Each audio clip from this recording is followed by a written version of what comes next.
hiç tanımadım ben. Gönlüm efkarlara sarılmış,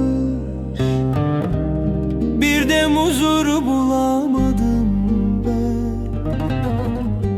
Neler neler geldi başıma,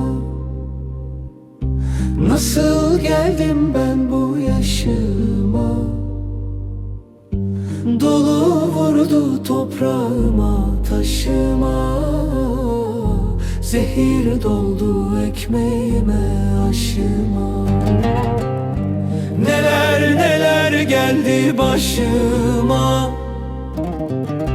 nasıl geldim ben bu yaşıma?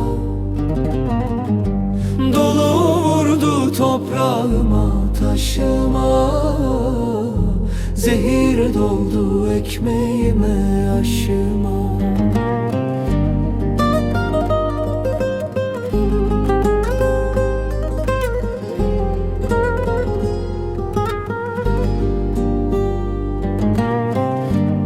Dağlarıma hüzün çökmüş, viran olmuş bağım benim.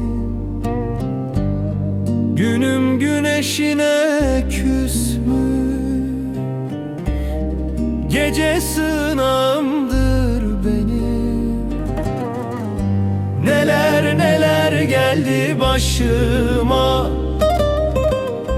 nasıl geldim ben bu yaşıma?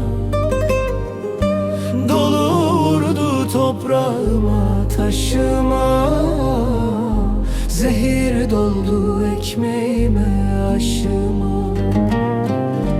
Neler neler geldi başıma, nasıl geldim ben bu yaşıma? Dolu vurdu toprağıma, taşıma, zehir doldu ekmeğime,